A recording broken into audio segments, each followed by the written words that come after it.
Have you guys ever gone to a gay bar by yourself? I used to do it all the time in my early 20s back in New York City. Frankly, because I typically had nothing to do on a Friday night or Saturday night. I had no gay friends.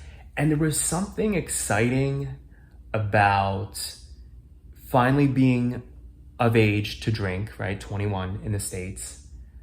And having that freedom to now explore these bars where I knew I would be surrounded by other gay guys. And who knows, maybe I'll meet somebody. Like, I kind of romanticize this notion, even just being around gay guys to like talk. At the time, I didn't even use apps at all. This is like a decade ago. So different time in my life. Also, social media basically didn't exist. I mean, there was Facebook. I think that was about it. Maybe Twitter. Yeah, Twitter had been becoming a thing. So it was just a different era. But I used to go to gay bars by myself all the time. And it was hit or miss. Like, oftentimes I would go home annoyed or having a weird experience. But every once in a while, I would actually meet cool people. Either like platonically or romantically. But I haven't done it in forever. The last time I did it, I guess, was when I first moved to Miami, because again, I knew nobody when I first got here. So when you have no plans and nothing better to do, you're like, sure, I'll go to a bar by myself. So I decided to go last night. And like I said, it's been years since I've done this. So I'll tell you guys more about the story. It was interesting. I noticed a lot of things that I don't know if it's because I'm 32 years old now that I'm just in a different place in my life, or if the culture itself has shifted, and maybe there's a generational component as well. Now there's a whole new crop of Gen Z guys who are right out of college, early 20s, who are kind of dominating these environments, right? It's more fit for them than it is for guys like me who have been doing it for like a decade and it's just not really my thing anymore. But anyway, let me tell you what happened. So first off, I show up, get myself a Corona at like 11:30 p.m. Now I know that at 11:30 p.m. these places are mostly deserted, which it was. These places really get poppin' at like 1 in the morning. I'm in grandpa mode already at the tender age of 32. Like, I want to be in bed by 1. So I show up at 11:30, have myself a beer. By the way, since when is a Corona $10? Like, I know inflation is killing us all, but $10 for Corona? Isn't it like $12 for a 6-pack? So I have my beer, I'm enjoying that. Eventually I had a second one, I'm walking around. And I just got progressively more and more annoyed by the environment, the sloppiness of people. I know it's a bar. People are intoxicated, so they get kind of reckless, their motor skills are not up to par. But I'm thinking it's not even midnight yet. Like, Cinderella hasn't even made it home. Why are you this trashed already? And of course, this is what happens. This is what you risk when you're by yourself. A few guys approached me who I really didn't feel like talking to. But here's the thing, even if it's somebody you don't want to talk to, you'll engage with somebody politely if they're polite with you back, right? Like, if somebody comes up kindly to you and asks you if you're visiting or what you're drinking or can I buy you a drink, that's one thing. But these guys were like kind of aggressive. I don't like when strangers come up to me and start grabbing me. This one guy comes up to me, puts his hand on my back and goes, "You look like you're lonely. Are you okay? Are you lonely?" And I look at him like, no, I'm fine. And I guess he could feel that I really am not lonely. In fact, I want you to get away from me. So he does one of these victimhood like, okay, and walks away, prances off. 5 minutes later, this guy who's old enough to be my father, maybe even grandfather, comes up right next to me to order a drink at the bar.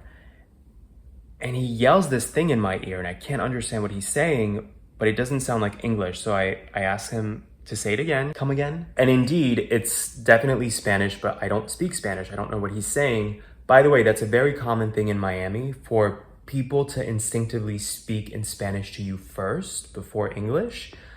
It's kind of a pet peeve of mine because why would you assume that somebody speaks your native language that is not the native language of the place that we're in? Like, I was in Peru a month ago. There, if people speak Spanish to me first, I can't be upset. That's the native language. I'm a foreigner, like, it's their turf, right? But I'm like, why would you assume off the bat that I speak Spanish? Try English first, and then if we establish that we're both Spanish speakers and that's easier for you, then we can speak Spanish. So I'm already annoyed, and I tell him I don't speak Spanish, and then he switches to English, which again, it's like, if you speak English, why didn't you just do that in the first place? You don't know me, you don't know where I'm from. And he goes, "What's your name?" And I just walked away. Sir, I don't have the time for this. I will say I probably had Victoria Beckham resting bitch face walking around because I'm just there to observe and I'm curious, but it's like, this isn't my first rodeo, you know? And so as I'm walking around this bar, I'm like, I think I am too old. I think I've aged out of these environments. But it's also interesting because I had a few drinks, so it's not that I was totally sober, but when you're the most sober person in the room, right, you notice certain things. So one thing I noticed is that the music that was playing is the same music that I hear every time at these kinds of bars. There's always a Whitney Houston "I Want to Dance with Somebody" remix. There's oftentimes a Mariah Carey remix.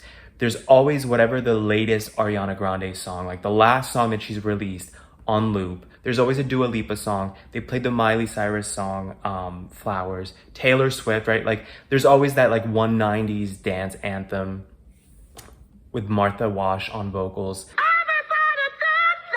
And I started realizing like, this is a cyclical thing, right? It's like the same, like the bartenders must go crazy because they must hear the same exact music every single night. Like I, as somebody who's there once in a blue moon, if I notice that, can you imagine the people working there, how exhausted they must be of hearing the exact same songs over and over? That Whitney Houston song, for example, "I Want to Dance with Somebody," I feel like every time I go to a gay bar, I hear it. And every time they put it on, people go crazy as if they just came out of jail and haven't heard the song, you know, since the 80s. And it made me realize, you know, as an observer watching this, I'm like, we are so conditioned as people to be like sheep. And we're just doing the same things over and over. And really, who is this benefiting?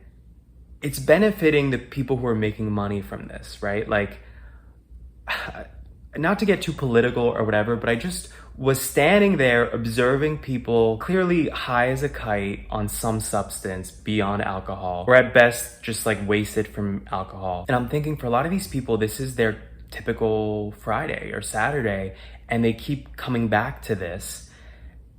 And every time they're spending money, and that's making certain people, certain organizations richer and richer, and we're all just kind of like pawns in the system. We're all just sheep in the system. So of course then I'm thinking about me, and I'm like, well, what does it say about me? I'm the one who just spent $10 on a Corona, and then I just got another one. So if it makes any sense to you, what I'm trying to get to is like, it was finally that wake-up call of like, yeah, I don't belong here. Maybe I have aged out. Maybe it's a cultural shift with these bars. I've talked about that before on this channel, that with apps, with social media, I feel like you see less diversity and variety in terms of the kinds of guys that go to bars like this. Again, could just be my perception. Could also be that, you know, New York City, where I lived in my 20s, that's like a cultural mecca, you know, of gay men and of just people in general. Whereas Miami attracts stereotypically a more specific kind of crowd, you know, the party crowd, kind of like Vegas. So it's probably all of these things at once. But I was there getting progressively more and more irritated. And I'm like, you're not supposed to be irritated in an environment where you're spending money and you're supposed to be like dancing and just enjoying music. Maybe I am a grandpa after all, but I realized like, I don't belong in environments like this. And it's interesting because I have a few friends who are in the same age group, but they still will, you know, if they're feeling moody or if we've had a few drinks somewhere else, they still have that instinct of like, let's go to the gay bar. Because I think, again, it's part of this system that is ingrained in us, even straight men too, and straight women. I think this idea of like, oh, well, maybe you might get lucky at the bar. You know, not even for a hookup necessarily, but like a connection, right? You're gonna be around other gay guys. It's the same thing with apps, right? These are profit-driven platforms, and they're designed to get you hooked so that you keep coming back, because that makes the powers that be richer. And it's the same thing with these bars. You know, alcohol is designed to get you hooked, so you keep drinking, you keep spending money. I guess at this age, I'm finally getting that. Like, I'm finally connecting the dots. And here's the thing. Obviously, if you're having fun with your friends, that's the most important thing, right? Like, if you go and you have an amazing time, or you're just visiting a place and you're curious to check it out, that's a whole different thing. But otherwise, for people like me, and I know many of you based on videos, other videos I've made talking about this, talking about the apps as well, you realize that it's kind of like you're in this hamster wheel. And it's the same thing over and over. And what do they always say? Like, you can't do the same thing expecting different results. So last night, going to this bar was kind of a wake-up call for me. At the same time, I think it's good for me to realize, like, I'm becoming a man, and the things that, the traps that I fell into as a gay boy coming of age, you know, in my early 20s, feeling like I had to be in these environments and just maybe I might meet somebody. I don't have that the desire for that is not higher anymore than what's the word I'm looking for? Not the risk, but the disappointment or the loss of time, money, just feeling annoyed, feeling frustrated. Anyway, now I'm rambling, as I often do, but curious as always what you guys think about this, especially gay men watching this, especially if you've lived in an area with notorious gay bars, like an urban area, let's say San Francisco, New York, Miami, Los Angeles. These are all places notorious for having gay communities and therefore having gay bars, gay establishments. What do you guys think about this? Let me know in the comments.